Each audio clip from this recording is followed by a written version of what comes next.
Hello, I'm Paul and I'm here to talk about some cool hidden meanings in No.1 in Heaven by SPARKS. Whether you're a fan of the band or just clever songwriting in general, then I promise this is worth your time, because within this album SPARKS have hidden a profound comment that explains why they chose to reinvent themselves as a disco band. It really is a concept album in the truest sense of the word, where every line on the album supports this profound idea. It's by no means obvious and it's gone unnoticed since its release in 1979, and it does take some explaining, but I promise it's a hell of a journey. So let's start with a verse that is central to this idea. It's a kind of running joke that we see play out over 6 songs, going beyond No.1 in Heaven and onto Is There More to Life Than Dancing, the side project that they wrote and produced for Noel. So without further ado, let's give it a listen.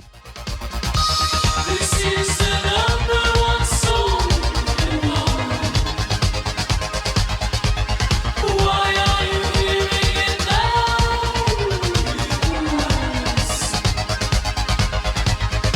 Leading you closer to here than you imagine.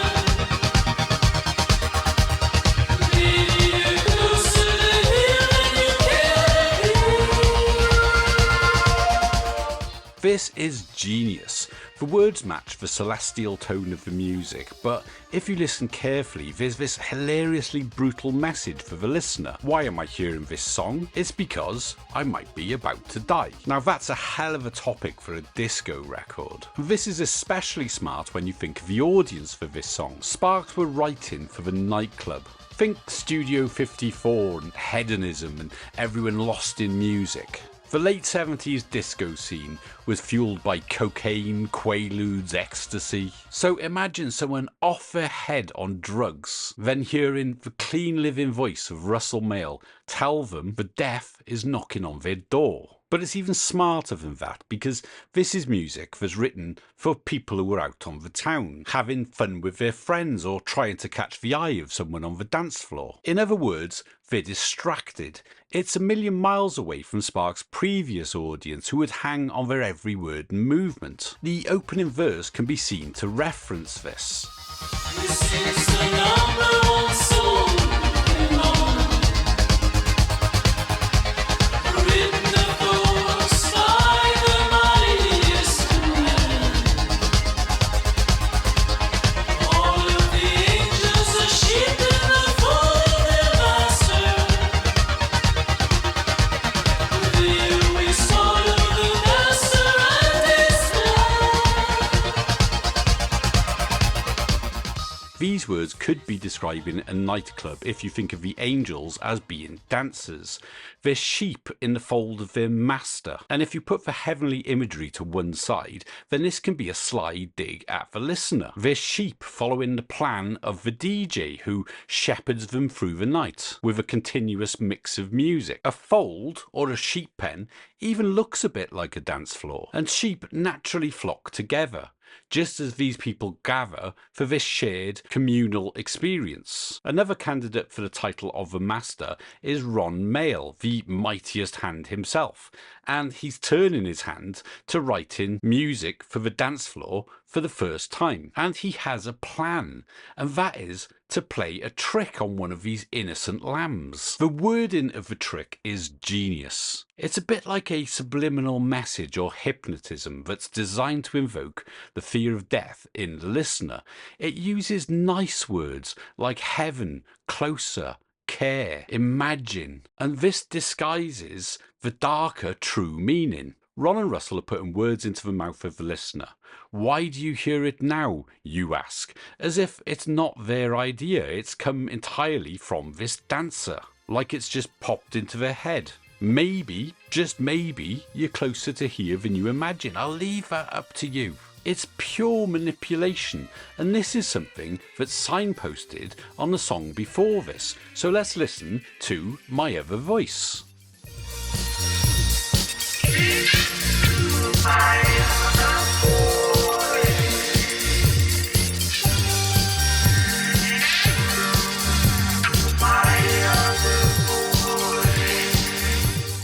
So that's the start of this long thread. It's like a hypnotist putting someone under. Listen to my other voice. It's perfectly setting up the subliminal message that's coming up shortly. The song then describes the effect that they want to have. You're so independent, but that's gonna change real soon. With my other voice, I can destroy this room.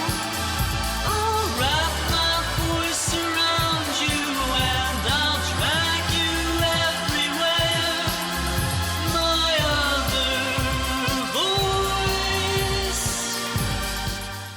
This is one of the most sinister lyrics that Ron Mael ever wrote, and it sounds like it's about a kind of domestic violence, but I prefer to see it as being about the power of songwriting. It says, "You're so independent," just like clubgoers prided themselves on their independence. And that's going to change real soon, in fact, on the very next song. Because with his other voice, his subliminal voice, Russell Mael is going to destroy this room, as in destroy the nightclub. In that sense, it's a little bit like Disco Inferno. And then I'll wrap my voice around you and I'll throw you everywhere. It's showing just how powerful a simple pop song can be.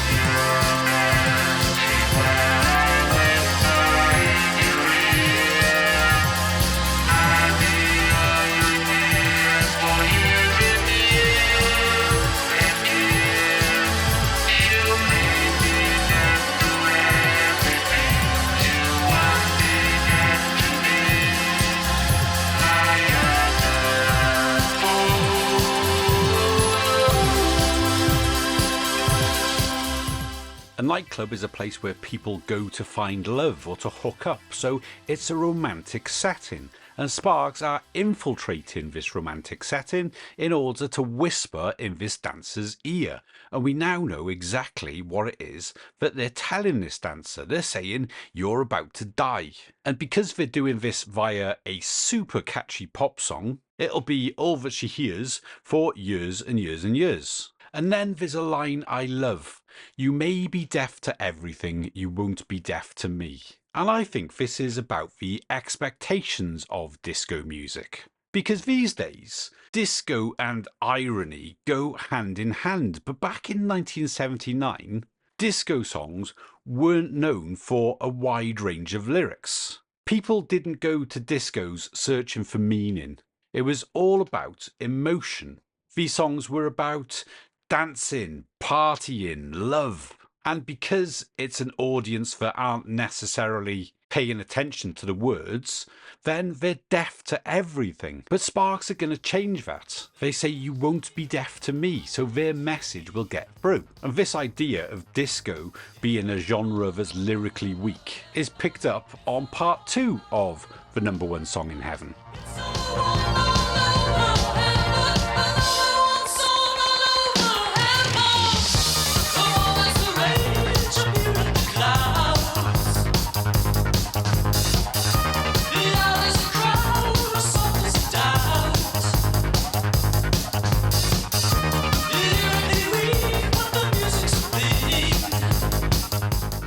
So disco music was known by its detractors for being lyrically weak, but Sparks are coming along to change that. They're bringing deep meanings to a genre full of songs about dancing. This verse also describes how this song can be two things at once. It's simultaneously as loud as a crowd, like the sound of a huge party, and also as soft as a doubt, as in that lone dancer questioning their own mortality. Now there's a different way of thinking about part 1 and part 2 of the #1 song in heaven. If part 1 is set in a nightclub, then part 2 is what happens with every club classic. These songs earn their reputation on the dance floor before being played all over daytime radio.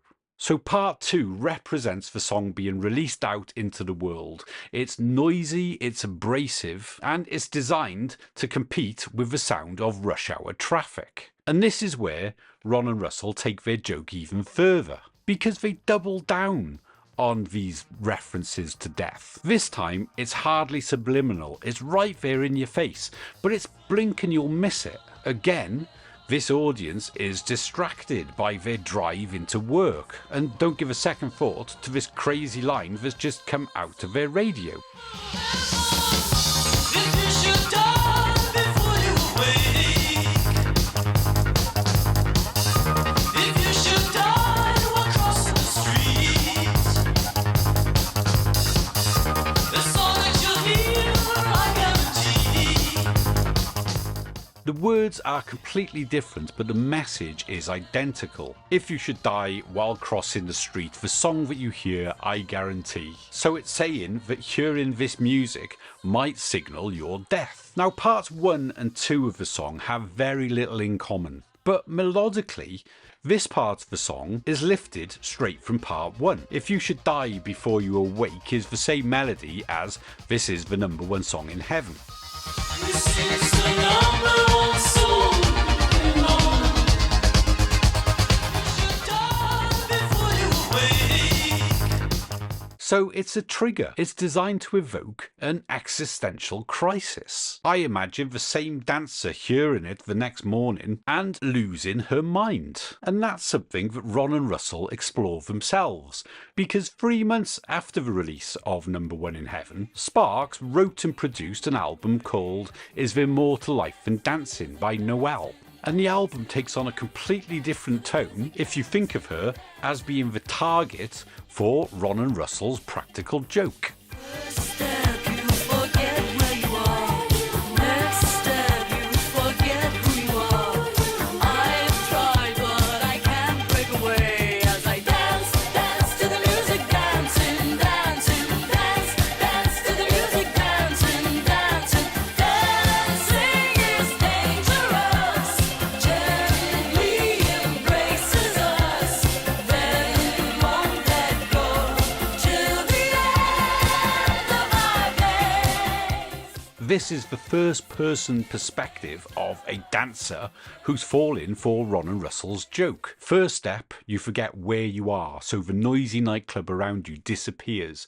The next step, you forget who you are. The self-doubt has crept in. Then I've tried, but I can't break away. Losing your mind to music is a real trope of disco, but this has been taken to the extreme. So now we know that dancing is dangerous when Ron and Russell Mael provide the soundtrack, and it gently embraces us, which is the warming effect of music. It reminds me a little of I'll wrap my voice around you. It gently embraces us, but then won't let go. And the reason it won't let go is because this message is embedded in such a catchy melody. And it won't let go until the end of our days. So that's another reference to death in a catchy pop song. And just as parts 1 and 2 of the #1 song in Heaven are set in a nightclub and then the morning after, the same thing happens on Is There More to Life Than Dancing? Track 1 in a disco, and then on track 2, it's the morning and she talks us through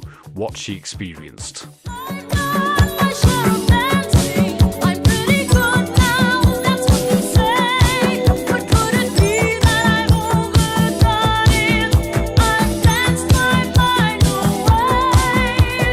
Last night down on the dance floor, as I was starting to hit my stride, I heard a voice cutting through the music. I thought it must be a kid outside. Is there more to life than dancing?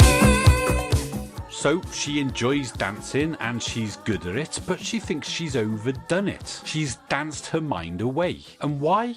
Because she heard a voice cutting through the music, as in the other voice of Russell Mael telling her that death is knocking on her door. And she mistakes it for a kid outside. That blends in perfectly with the closing line of the #1 in Heaven album, because after descending down onto the earth, the #1 song spreads around the world and ends up as a child singing. So that is the kid that she hears outside.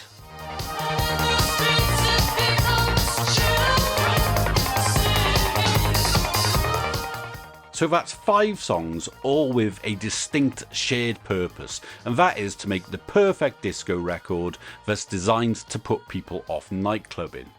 Ron Mael is writing for a new audience, and this hedonistic audience is one that he hasn't got much in common with, but he's a genius at writing about angst and trepidation, and he's done that here without compromising the rules of disco music. These songs are about the power of music and dancing and losing your mind, and all of these are disco tropes. And within it, he's hidden a dark message about dying.